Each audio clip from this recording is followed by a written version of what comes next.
know that in order to be successful in the playoffs, one star player is never enough. The whole team needs to be locked in and have the same goal and ambition. As much as that is true, we all love to see superstars and legends create rivalries between each other and go head to head in epic series or even just one game. Those performances play a big role of how the player and his team is remembered historically.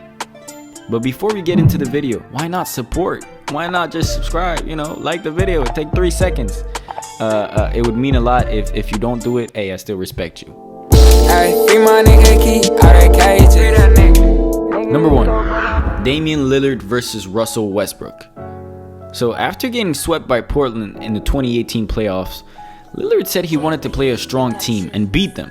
He wanted to show that his team improved and had a chance to make some success in the playoffs. Well, it's safe to say that Lillard got what he wanted. OKC was looking really good with the Westbrook and Paul George thing, as they were only 4 wins behind the Blazers in the regular season. When I say the OKC Thunder was looking good, I mean before the playoffs, right? Well, okay, we're on the same page. In Game 1, Westbrook dropped a 21 points, 10 assists, 10 rebound triple-double for the Thunder, but in a losing effort. Dame dropped 30 points, but was more clutch down the stretch, and that's what decided the game in the end. The next game, the OKC got blown out as the Westbrook 14-point were clearly not enough. Now, Game 3 is where it got really interesting. OKC came back and destroyed the Blazers. Westbrook dropped 33 on Dame's head as he trash talked throughout the whole game. The tensions between Dame and Russ got really high, and suddenly, this became a rivalry. Everyone was so excited to see Dame and Westbrook go back and forth the rest of the series, but in the next 2 games, Dame said hell no. In Game 4, he scored 24 points with 8 assists, beating Westbrook, who once again had only 14. In Game 5, Russell stepped up and had himself another triple-double, but Dame did better.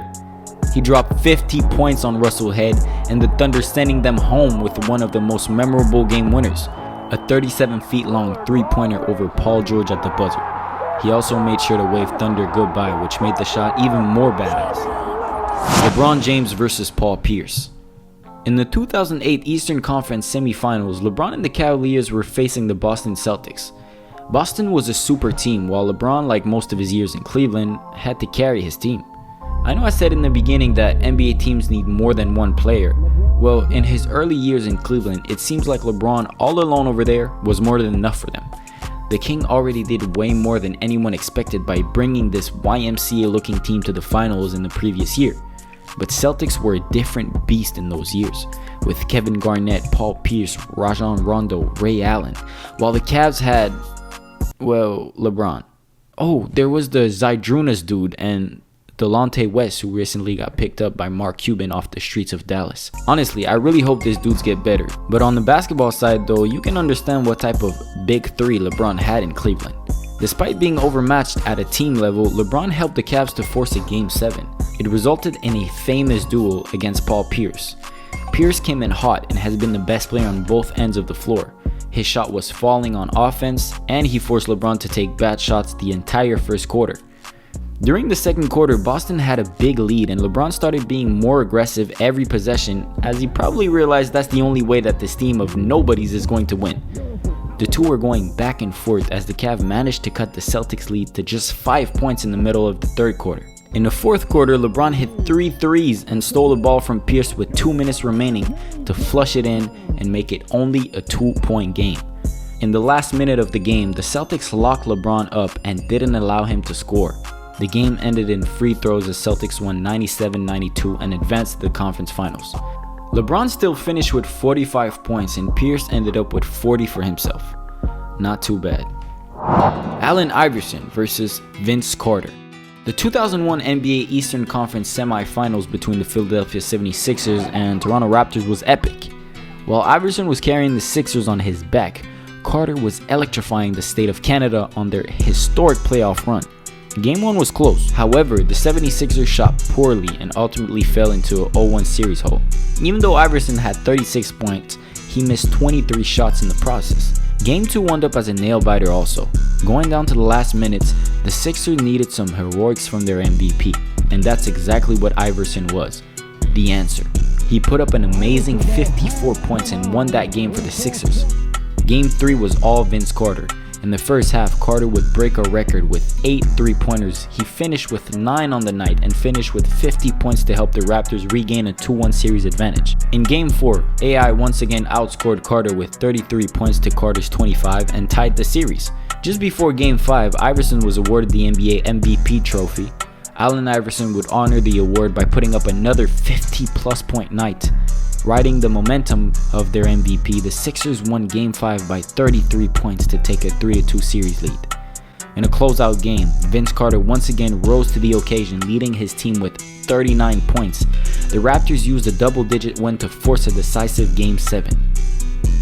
Now, in Game 7, as expected, Allen Iverson was exhilarating. He was scoring, distributing, and driving in and around defenders. He finished with 21 and 16 assists. Although it came down to one final shot from Vince Carter, a shot to not only win the game but to clinch the series for the Raptors and send them to the Eastern Conference Finals, it unfortunately came short and the Sixers advanced. The series is certainly the one to be remembered for years and years to come. Magic Johnson versus Larry Bird. Even before they got into the league, Magic and Larry were already rivals in college. The showdown came in the national championship in what remains the highest rated TV college basketball game ever, when Johnson led his Michigan State Spartans to a 75-64 victory over Bird's Indiana State Sycamores. While in the NBA, the two became all-time greats and recognized as the greatest rivals in basketball history. They saw each other 3 times in the NBA Finals. 2 of the 3-time Magic bested Birds and came out victorious. Today we are going to talk about Game 4 of the 1987 Finals, which was famous for Magic's baby skyhook. In that game, Magic scored 29 points to Bird's 21, but what makes this game special is what happened in the end. With 12 seconds left, Larry Bird hit a 3-point bomb to put the Celtics up by 2. Kareem Abdul-Jabbar was fouled, but only made the first free throw.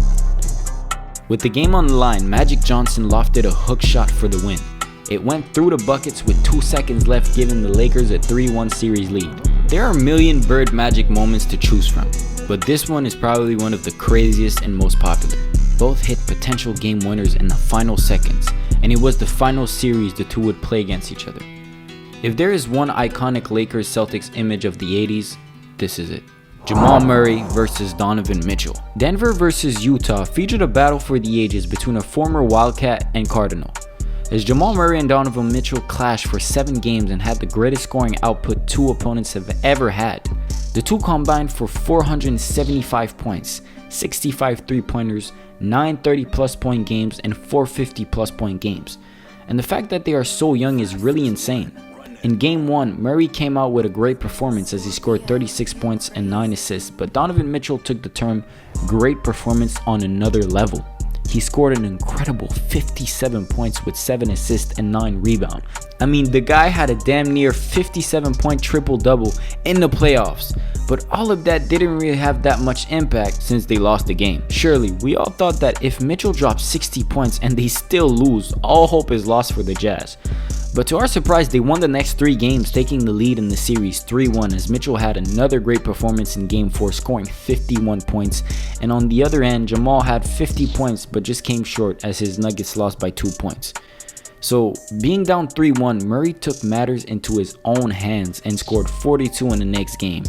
In Game 6, Mitchell wanted to close out the series as he poured in 44 points, but once again, Murray answered back, scoring 50 points. Those two went back and forth and everyone was super excited for Game 7. To everyone's surprise, in Game 7, both Murray and Mitchell underperformed in a low-scoring game that ended up being 80-78 with Nuggets completing the 3-1 comeback. Both Mitchell and Murray are, in my opinion, future superstars in the league as they are showing greatness in such early stages of their career. Anyways, I really hope you enjoyed this list and maybe even learned something new. With that being said, have a wonderful rest of your day, and until next time, peace out.